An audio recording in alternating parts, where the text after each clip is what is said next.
Hey Dr. Hammer, this is my review of Ladybird.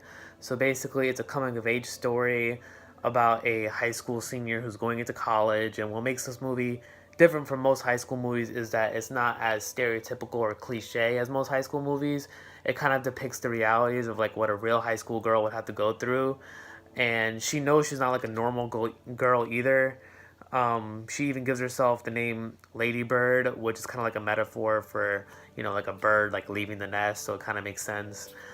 She goes from trying out in school plays to having boy troubles to struggling out who like her real friends are or should be, and ultimately like her place in the family too. So through her struggles, the film discusses multiple themes such as like teenage romance and like homophobia and coming out and the divides between the rich and the poor and other money struggles. But basically, Lady Bird can never seem to make her mother proud of her. Whatever she does, it's like she's constantly scolded for it. Just even from folding her laundry, apparently even she can do that wrong. And the mother slash daughter relationship is like foreshadowed in the very beginning. You can see just like the very first scene where they're both in the car discussing like where she's gonna go to college, and her mom says that she's just gonna end up going to prison anyway, so why not just go to city college? And this causes her to jump out of the car and break her arm, and she gets that cast, and that cast is like, in almost every scene in the film. So it's kind of like just a constant reminder of like their relationship.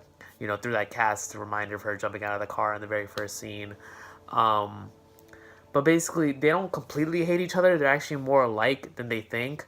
And there's even some like touching moments in the film where like when they're going dress shopping, and she chooses out a dress and she's like, oh my god, it's perfect.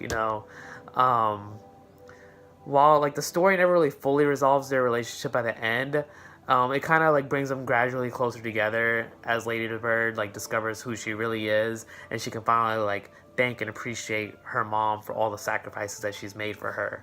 So, although the film is realistic and charming, I didn't appreciate like a lot of the quick cuts that the director would do, since it would consistently jump forward in time and it made it a lot harder to follow, because you were like, oh, it was just Thanksgiving and now it's Christmas, like, so it was kind of confusing sometimes.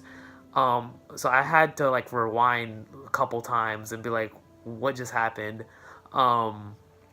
And although I enjoyed the way like it ended, it kind of seemed realistic, since in that situation I wouldn't really think that it would be like a happy ending, but it kind of left like on a cliffhanger. It kind of like leaves you a little bit of hopeful that their relationship might be a little bit better, because now the mom's kind of finally accepted who she is with those letters and calling her Ladybird, and like she's finally accepted who she is and calling herself Christine by the end of the film.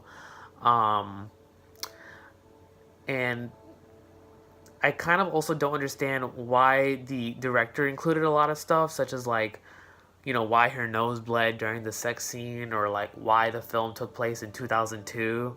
I mean, I guess maybe if it was more relatable to the director or something like that, or maybe just so that way they can talk about not having cell phones, but I'm not exactly sure.